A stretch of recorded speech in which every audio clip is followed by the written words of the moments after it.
ಕರ್ನಾಟಕದ ಸಂಕ್ಷಿಪ್ತ ಪರಿಚಯ. ನಮ್ಮ ಕರ್ನಾಟಕವನ್ನು ಹಿಂದೆ ಮೈಸೂರು ರಾಜ್ಯ ಅಂತ ಕರಿತಾ ಇದ್ರು.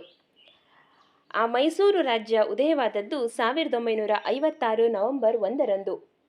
ಮುಂದೆ ಕರ್ನಾಟಕ ಎಂದು ಮರುನಾಮಕರಣಗೊಳ್ಳುತ್ತೆ 1973 ನವೆಂಬರ್ 1ರಂದು. ನಮ್ಮ ನಾಡಗೀತೆ ಕುವೆಂಪುರವರು ಬರೆದಂತಹ ಜಯ ಭಾರತ ಜನನಿಯ ತನುಜಾತೆ. ನಮ್ಮ ಕರ್ನಾಟಕದ ಒಟ್ಟು ವಿಸ್ತೀರ್ಣ 1,91,791 ಚದರ ಕಿಲೋಮೀಟರ್. ನಮ್ಮ ರಾಜ್ಯ ಲಾಂಛನ ಗಂಡ ಭೇರುಂಡ. ನಮ್ಮ ರಾಜಧಾನಿ ಬೆಂಗಳೂರು. ನಮ್ಮ ಕರ್ನಾಟಕದ ಆಡಳಿತ ಭಾಷೆ ಕನ್ನಡ.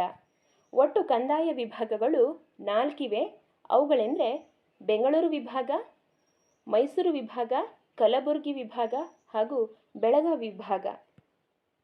ಕರ್ನಾಟಕದ ಒಟ್ಟು ಜಿಲ್ಲೆಗಳು 31.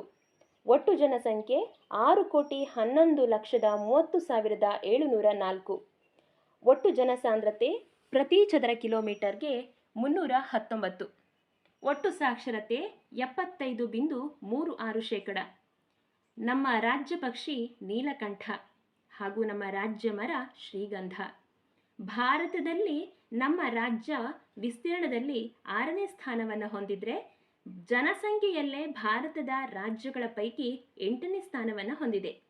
ಇನ್ನು ಪಶ್ಚಿಮಕ್ಕೆ ಅರಬ್ಬಿ ಸಮುದ್ರವಿದ್ದು ಉತ್ತರಕ್ಕೆ ಮಹಾರಾಷ್ಟ್ರ, ಪೂರ್ವಕ್ಕೆ ಆಂಧ್ರ ಪ್ರದೇಶ, ಆಗ್ನೇಯಕ್ಕೆ ತಮಿಳುನಾಡು, ನೈಋತ್ಯಕ್ಕೆ ಕೇರಳ, ವಾಯುವ್ಯಕ್ಕೆ ಗೋವಾ, ಈಶಾನ್ಯಕ್ಕೆ ತೆಲಂಗಾಣ ರಾಜ್ಯಗಳಿವೆ.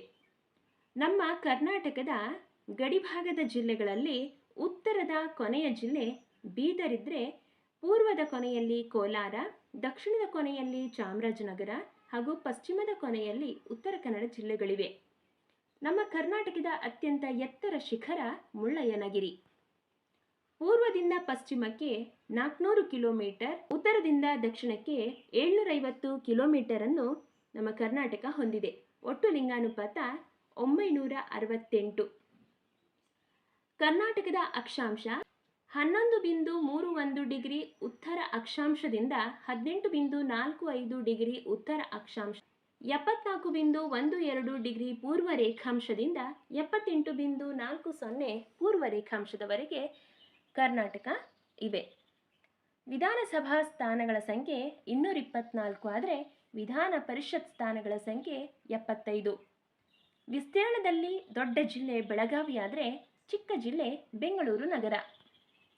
ಸಮುದ್ರ ಮಟ್ಟದಿಂದ ನಮ್ಮ ಕರ್ನಾಟಕ 450 ರಿಂದ 950 ಮೀಟರ್ ಎತ್ತರವನ್ನು ಹೊಂದಿದೆ.